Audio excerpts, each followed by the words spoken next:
What's up, everybody? It is Andrew Cleary here on the F1 podcast, joined by Jonathan Ricci as we discuss the week that was in F1. John, how are you doing today? How was your week? My week was good. I'm happy that it's Friday. Also crazy that the Abu Dhabi Grand Prix is this weekend. One of the big things that I have to talk about, first off, I'm doing well. I don't think I really said that. But what did I call last week? Mercedes was going to win one of these races. And what happened? They come out 1-2, their first win of the season in Brazil. And then there's a lot to unpack about this weekend. I thought you were going to talk about how Dan and Shay came out with their new Christmas album. No, I haven't listened to it yet. No, but Black Friday is just around the corner. So maybe it'll be on sale. True. But yes, as John has alluded to, this past week was a bit nutso in F1 land. I'll tell you that much, because we did not, I think we had what we call race of the year this past weekend. I think this is probably can go down as probably one of the top, when we talked about earlier in the season that the changes into the F1 cars are supposed to change up the grid. This was kind of one of those races that we were kind of hoping all season, where we have Kevin Magnussen come out of nowhere, achieve his first ever pole position for Haas. We had George Russell winning his first ever race, Lewis Hamilton being an absolute stud, helping him, support him. And they were pretty good teammates throughout the whole weekend on this, unlike some others. But, Yes. Honestly, anytime you go down to São Paulo, it's always a great race down for the Brazil Grand Prix. So, I think there's a lot to talk about this weekend. And just, honestly, there's a lot to talk about the bottlenecks that happened afterwards. Mm-hmm.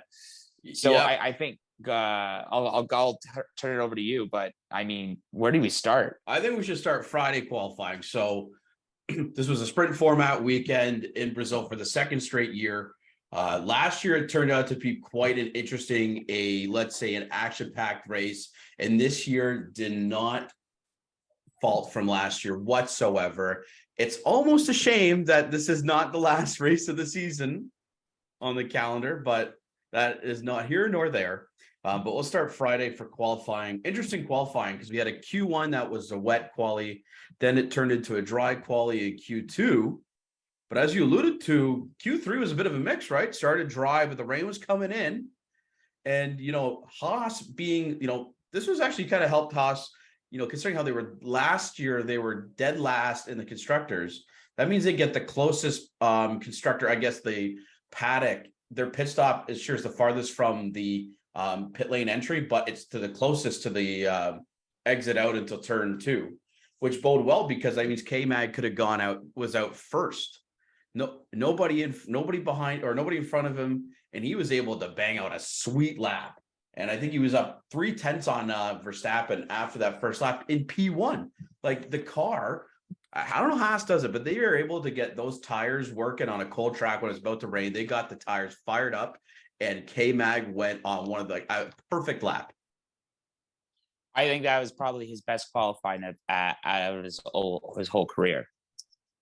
And so, you go through the first round, and then man of the weekend, George Russell had a tough start with this little accident in the Q3. Yeah, I know. It was very interesting kind of just see how this all played out. Just seeing the different strategies and somehow how the drivers picked. I was also a little surprised on just how Ferrari kind of just was able to take qualifying. I mean, Leclerc didn't even bother to go out for Q3. I don't even think Carlos Sainz put up a 112. But man, it just, I just can't believe it. When I don't know if you ever heard the radio, but when they said when they said to Magnussen, you're like, yeah, you're P1, and he's like, no way, you're kidding, and the joy, Okay, Kev. What position are we? You're P1, mate. You're kidding. I am not kidding. You're kidding. You're kidding me.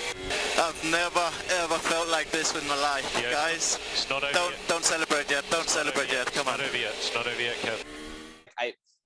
Dude, it's literally a little tire that they get. It's obviously Haas's only trophy they've ever received in Formula One, but the excitement, it felt like they just won the F1 championship with that. And that's the beauty about this sport, especially with a team like Haas, who's been grinding it out for 6 years now, right? Race after race, trying to get to a podium position, or trying to get, anything, just allude to a trophy, if that's the case. And they do finally get it under great circumstances. Ferrari again showing their strategic hand in the qualifying, putting Leclerc out on the inner tire when it was dry on the track, preemptively waiting for the rain to come. And you know what? It would have been it was a bad call considering the rain. It needed to rain quick, but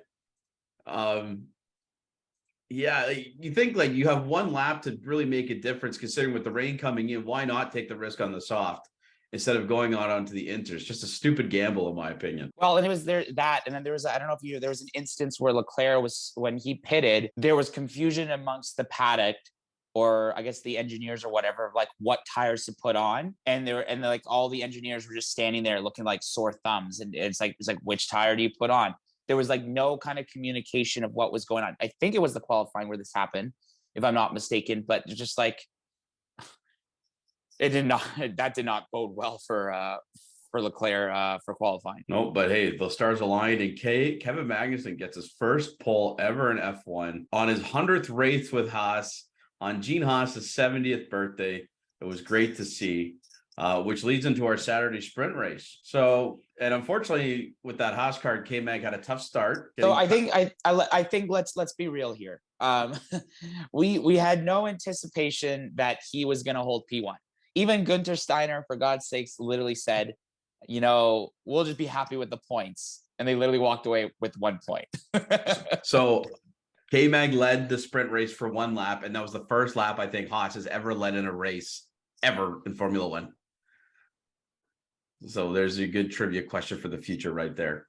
Yeah, I saw, we obviously saw a lot of good stuff. Verstappen and Russell engaging a battle at the start.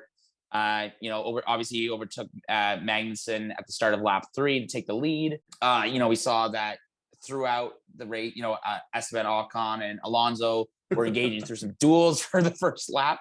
As I said last week, the love is not there. I think Fernando Alonso is so excited to get out. Well, did you see what he said afterwards? No, I didn't. He made a comment about how happy next, Abu Dhabi's the last race with Ocon as his teammate. Oh, yes. We talked about this today. Yeah. Because Ocon drove Fernando off in turn 4 yeah. for a defensive move. And then kind of Ocon just jeered back in and took a hole right out of his side pod. And then 10 turns later, when we're going down the straight, Fernando just clips the back of Ocon and his whole front wing goes.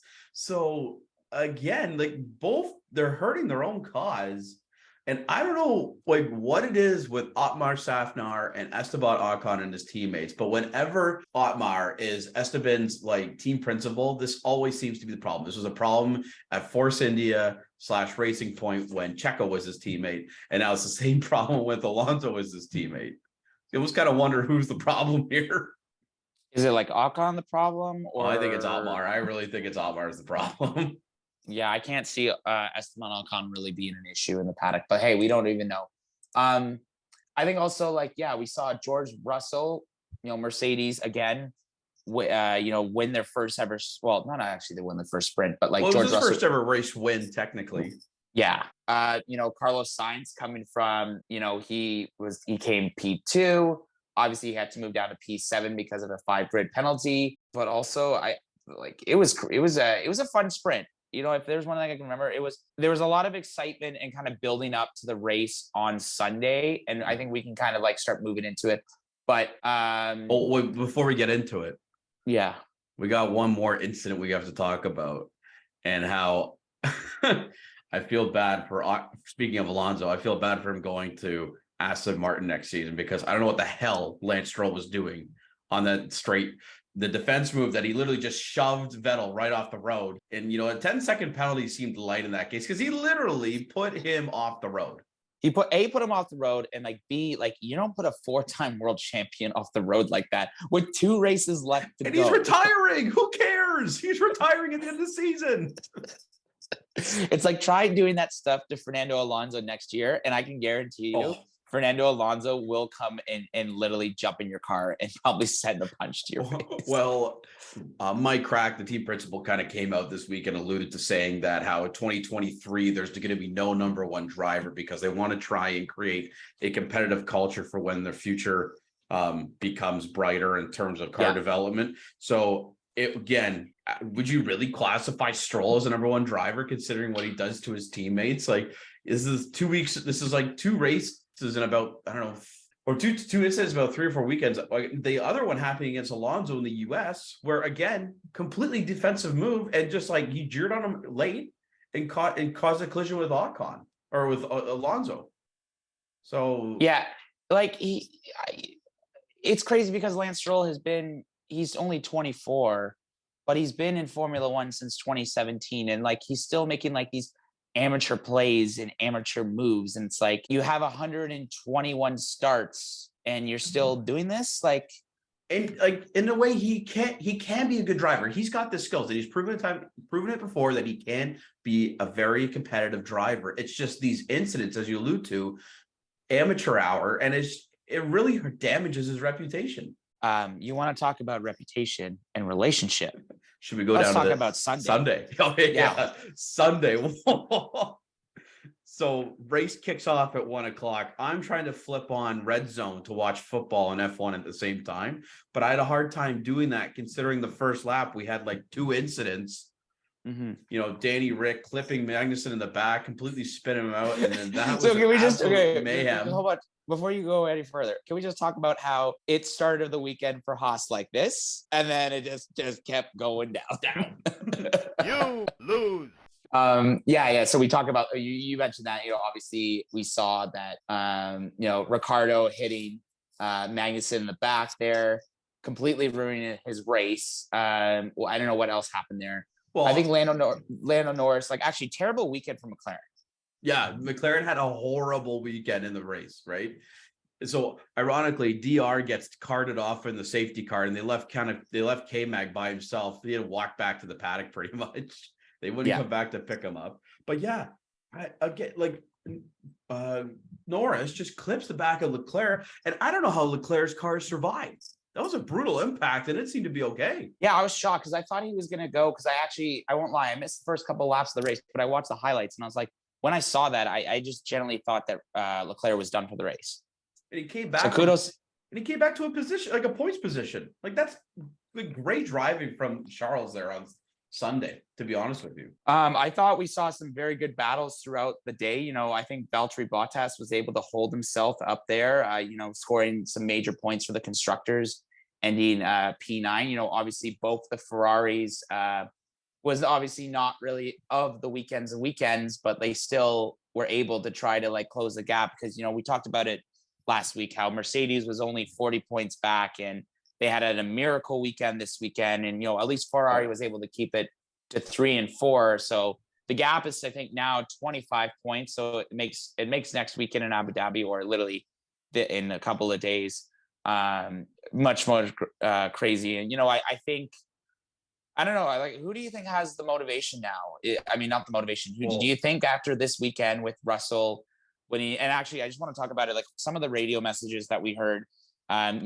George asked his team, is this going to be clean to the end? And they said, it was actually kind of very nice of, I don't know if it was Total Wolf or whoever it was, but basically said, it's a fair race, fight clean.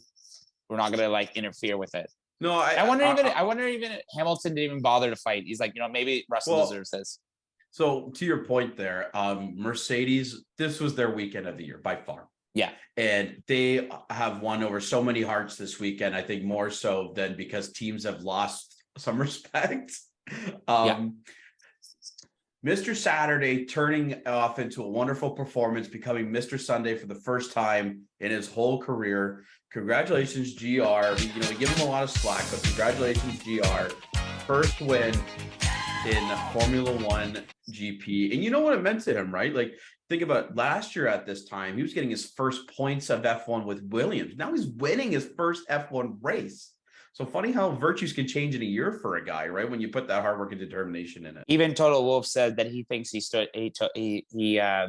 spent too much time on Williams. He thinks he should have been But like, look, like, where are you going to go? Especially when that market was very chaotic or very structured, that there's no openings anywhere. And it led to Mercedes so first 1-2 the season with Hamilton. Now, Hamilton was only finished 1.5 seconds behind George in the race, but there was a big caveat or a big incident that happened in turn 2 at the beginning of the race area between Hamilton and, you guessed it, Max Verstappen. Little shade back to last year flashback and shade back to 2018 flashback, where kind of same incident that happened with Ocon, where he took the inside, where he got Hamilton kind of trapped him in on the inside of 2, and instead of veering off and slowing down and taking the curb on, Hamilton just kept Verstappen kept his line, and he just, collided on the side of the car, which led to a 5-second penalty for Verstappen, which I think was warranted. It was warranted. He lost his front wing, but that created floor damage for Hamilton, which I think they were saying lost about 0.2, 0.3 seconds per lap as a result in terms of pace. So if that incident doesn't happen, I think Lewis could have won this race easily, and which is a big thing, because I think this is the first. If he doesn't win in Abu Dhabi this weekend, is the first time in 10 years that he hasn't won a race in a seat. Like, he's won a race in, I think, the 10 consecutive seasons so far. So if he doesn't win a race in Abu Dhabi, that's the streak goes to an end. 12, 13, 14. Yeah. He's won a race ever since he started in 2007. He's won a race every year. Okay. So 14 seasons. So that's crazy, right? When you think about it, right? Yeah, it's quite wild how that, especially, and like, I think he really, especially being someone like him, I think he clearly wanted George to experience his first lap. Like, but yeah, there's definitely, like, there is still a work in progress, as Wolf said. I think the recovery for Mercedes is not like 100%, but like, a win like this weekend clearly showed that it gives them a lot of motivation. Maybe more motivation than Ferrari. And we'll talk about after, because there's a lot of rumors going around in Maranello right now in the future of Binotto. But I think, clearly how Mercedes acted this weekend, like, gives them a lot of more excitement. Like, they could maybe win again next weekend. If, because I personally don't think that, let's move on to Red Bull. Let's address the elephant. Top 5 we had was GR finishing Fernando first. Alonso. Yeah, and considering all the backlash that him and Ocon take, so apparently, according to the sprint race afterwards, Alpine made a tweet about how they received, or they noticed that there was 882 toxic comments, 162 of them being severely toxic about the race incident, I guess, in the sprint, and they were looking to do action for that. So, a tough time for a team where a lot of bad stuff happened on that Saturday. Again, we're not promoting at all any toxic comments. It's really sad to see that happens in the community. But I understand people are defending and they get passionate, but that's when passionate becomes over the line. Nevertheless, GR finishes P1, Lewis Hamilton P2, Sainz P3, Charles Leclerc P4, Alonso P5, and then Max Verstappen and Sergio Perez finished P6 and P7. What? Well, must have been a fun weekend if you're a Red Bull fan, especially if you're a Max Verstappen fan, if you even still are one, considering how the guy just like ruined his reputation in a matter of, 71 laps. Yeah, I'm curious to see. Obviously, Erica could not make it this week's episode, but I think she's got some.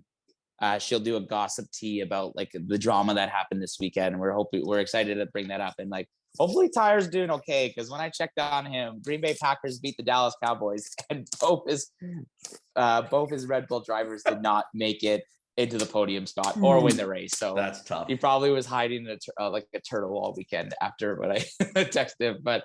Yeah. Okay. I'll set the precedence, John. So you are fighting for P2. By the way, Drivers' Championship is already locked up. Constructors' Championship is already locked up. So really, you have a teammate that's fighting for P2 in the championship, and this teammate has done a lot for you in the past in terms of getting to where you've been for the 2 World Drivers' Championships. And you know, in a race that really doesn't mean anything in P6 and P7, what would you do, John, if you already locked everything down? Look, okay, so this is the problem with Formula One is, you know, we talk about it, how it is a team sport. So you have X amount of races that you have every year, and ideally you want your drivers to work together. However, the team has to make a decision and say where I got to put my upgrades to the car. Obviously, they clearly prioritize Max Verstappen forever. And like I think the rationale was when Sergio Perez was coming in, they said, Sergio, you are not going to be the number one driver. You're going to be helping Max win the titles. But you would think that if everything is already, as you said, everything's kind of all covered up, you're obviously going to win one. We already have the constructors. Wouldn't it be so nice to record like a historical season for Red Bull that, like, you know, example, let Sergio Perez pass Max in the race? No. And like, we're talking about 2 points here that can make a big difference, especially in a season where we've been we're in a new era of Formula One. And to really assert your dominance, you finish P1 and P2 in the standings, or give your chance to finish P1, P2.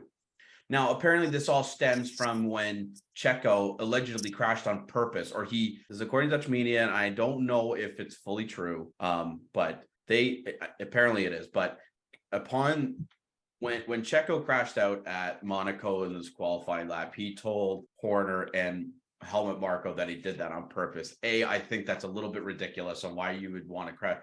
I get you. Why would you tell your team principal you crashed out on purpose? Like, it makes no sense. And B, dude, it was Monaco. That's like May. Oh, and by the way, you've already locked up the drivers and you've locked up the constructors. Like, kick the ego at the door for 1 second and just help your freaking teammate who has helped you so many times in the past 2 years to get you the drivers' championships. Think about it. Abu Dhabi 2021, Baku 2021, Brazil 2021, Silverstone 2021, Turkey 2021. And the list goes on, and the amount of races that, like, Sergio Perez has held drivers back, whether it was Lewis Hamilton, whether it was Charles Leclerc, whether it was Carlos Sainz. Just give him the spot, man. Safety cards aside, sure, Abu Dhabi. Ironically, funny enough, the trending hashtag on Twitter right now is hashtag F1. It's fixed, because we're reliving the whole Abu Dhabi scandal 1 year later. Again, get over it, people. It's so tiring. But anyways, when you call him like a lion last season for defending him and getting you back into a position where you could win the World Drivers' Championship. No, he's the Mexico Minister of Defense. Exactly. Mexico Minister, yeah. But it's true though, right? Like, Checo said it well after the race. He said he showed his true colors, showed who he really was. In that, especially when Red Bull then has had time this week to kind of converse and meet, and apparently it was a misunderstanding, but I don't know how it was a misunderstanding when it was pretty much negotiated that during the race that if Max couldn't pass Alonso, they would be changing back. And clearly Max knew this and quote unquote said he gave his reasons earlier as to why he wouldn't do that. Yeah, that debrief did not look fun at all. No. There was Checo's comments after the race. He wished he kind of took them back, you know, mentioning how he wouldn't. I loved how Max wouldn't be a 2-time World Drivers' Championship champion without him. Which I thought was classic. Yeah, I'm curious. I think one of my eyes is like, I wonder how they're going to respond. They're going to respond tomorrow. This weekend. Verstappen even like went against the media during their pre Abu Dhabi interviews today, suggesting that it was like immediately put me down. It's pretty ridiculous, to be honest, because they don't know how I work with the team, what the team appreciates me. So all things. Anyways, I just really think like we don't have to get into the bashing Red Bull thing, but like I think there was some more criticism after this weekend, because I generally think that Perez should have gone with this many races, or like if everything's always clinched up. I think Verstappen would have given it, should have been, because like, you know, look, Leclerc and him are now tied for points, 290 each, and like going into this weekend, like I think Perez would have emotionally wanted to probably beat P2. And like, look, now we can talk about some of the stuff that's happened post this race. Right. But you think that we were going to have, go ahead. I say my 2 cents on this is that there's also a comment made by Max, and I believe it's very true. Apparently his family's been getting a lot of abuse as a result. And again, like, it stems back to this toxic, the toxicity that was in the Alpine comments. It's not a place like social media can become a very dark world. And I get people are passionate of racing, but threats against family, abuse it should not be tolerated.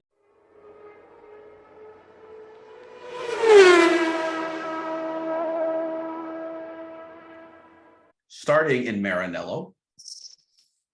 So, last week we talked about how we alluded to last week how Binotto wasn't very good at his dual role, and that he should focus on one or the other, and more technical side was probably the best. I don't know if Ferrari listened to our podcast, because there was a lot of rumors out there, John, about Binotto getting replaced this upcoming season in terms of the principal role. Yeah, and it all started with an Italian newspaper, I forget the name of it, suggesting that Binotto was going to be sacked, and the managing director at Sauber Motorsport, AG Frederick Vassar, I don't know if I'm pronouncing his name right, would replace him. Yeah. And people that know him, obviously he's overseeing the Alfa Romeo team, the managing director, but the team principal of the Alfa Romeo racing team. But also he was the one that kind of like helped steward Charles Leclerc when he was racing for them. Look, I could possibly see it. I wonder if the dust settles after Abu Dhabi. I generally, if Ferrari can't hold P2 in the constructors, I can see Binotto going. It's just very hard for me to see, with all the screw ups this year, him staying for next year. Yeah, no, I can see that. I think, I think he's best suited back at the factory in terms of the technical development, because he can make a very fast car, and a very reliable car. But with all the strategy that all the fumbles that they've had this year in terms of team strategy, and him overseeing that, sometimes people aren't just meant to be in that position, and I don't think Binotto is. And I think Fred could be that delegator that leads the team up, and Ferrari that would, bring them to championships again, or championship form.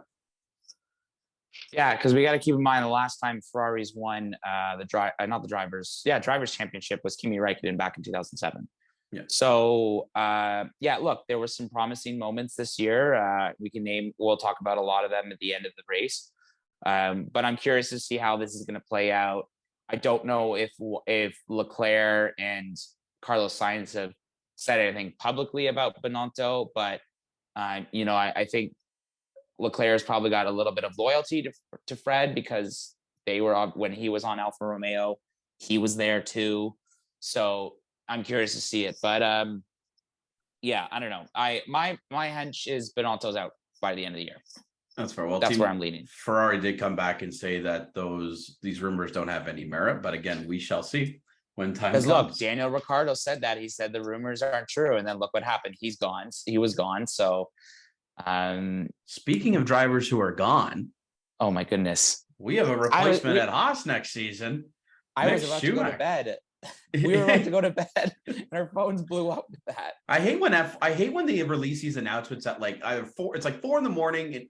Eastern time in Canada, or like midnight. There's no in between. It's like there's nothing. Can we get something during the day? No. So I think I remember I woke up and it was I think it was Tyler the credit. He sent me the video of Sebastian Vettel retiring. But yeah, that was like right at like 7:30 in the morning Eastern time. But yeah, so Mick Schumacher released a statement on his Instagram, pretty much stating that they did not decide to renew his contract with Haas in 2023. And about 15-20 minutes later, it was announced that Nico Hülkenberg is going to be the replacement driver at Haas, which I find kind of ironic, considering how him and K-Mag don't really have the best of histories. Yeah, that is okay. So where do we start with this? I think obviously, let's address the elephant in the room.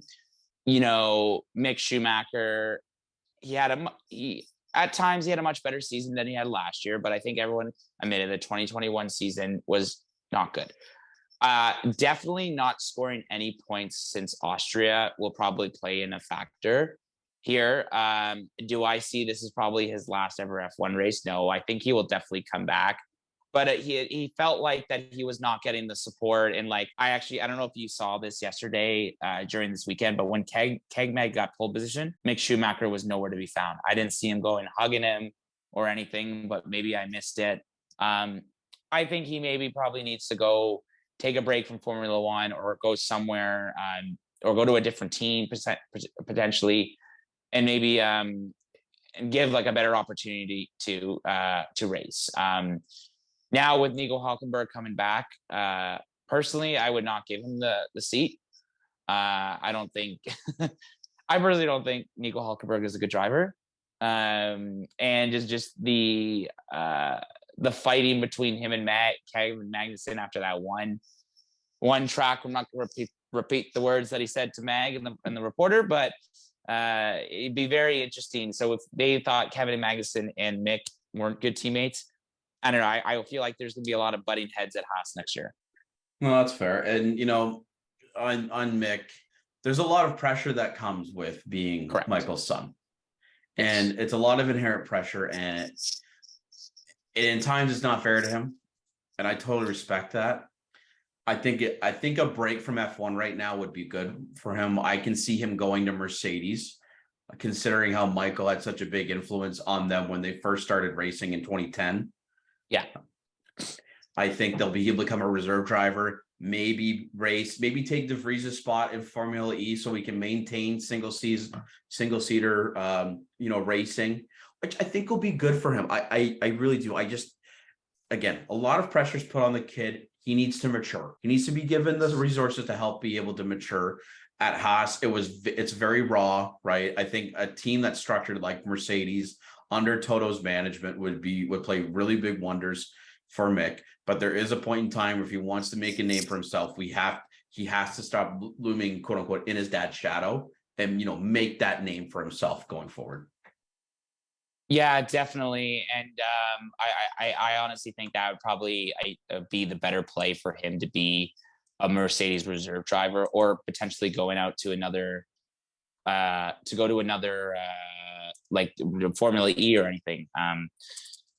But yeah, we'll kind of see how this is going to play out. I think it will be very interesting. I think there's going to be a lot of, obviously had Ralf Schumacher come out saying that's not how you deal with an employee. I think it was just obviously a very messy ending. And the fact that within 15, 20 minutes of Schumacher's post, Hülkenberg literally lights out was picked up. So yeah, it was a very ugly end for him. And I just hope, obviously we hope the best for Mick. And I don't think this is gonna be the last time we're gonna see him.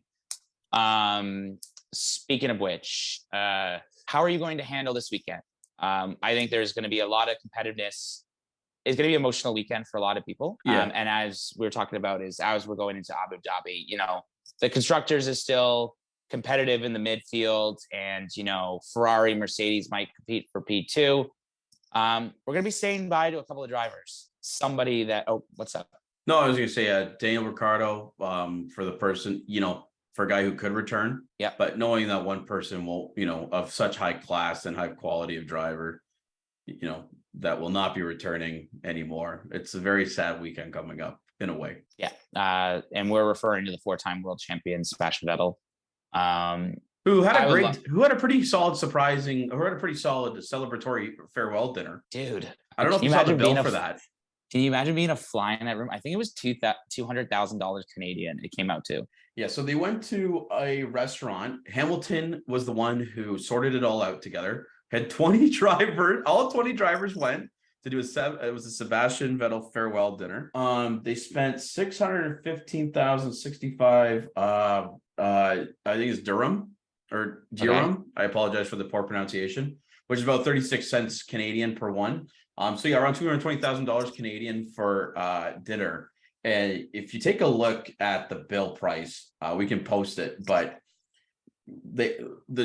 it was quite the order, I would say. 7 bottles of Pedrouse, French fries costing, pretty much like $20 Canadian. I'm like, what the heck do these French fries do? They come with napkins and serve you as, put them in your mouth as you're eating them. Like, I guess it's probably because of high pricing in terms of desert, but like realistically, this is insane. I think the fact that they got all 20 drivers, and I'm shocked Nick DeVries didn't get in there last minute. Yeah, but I could imagine being an elephant in the room, just been sits at any of these seats. And I'm kind of looking at the photo right now. I'm like, okay, who's sitting next to who? Okay, so you got Bottas is next to Leclerc. You got George Russell in between Latifi, and he's got Latifi there, and he's got Alex Albon. Verstappen looks like he's hanging out with next to Ocon and Lance Stroll.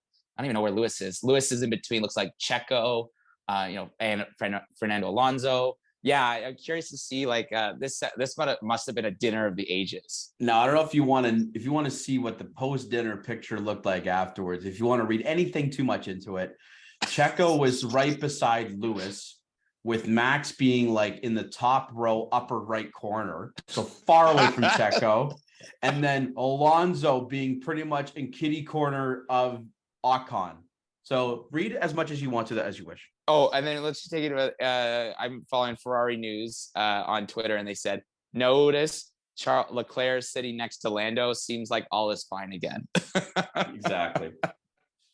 Yeah, that must have been a freaking amazing dinner. How much did you say that Heineken cost? What is it? $46? Yeah, like 45, like 45.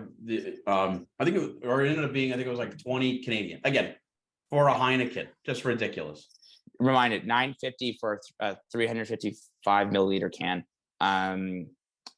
in Montreal this day.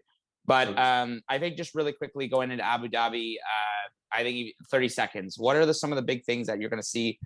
I'm looking out to see if Leclerc, Ferrari can hold P2, if Vettel can score in the points, or if somehow he pulls out a podium position. And I'm wondering at the end if they're all going to spin their tires like they did 4 years ago.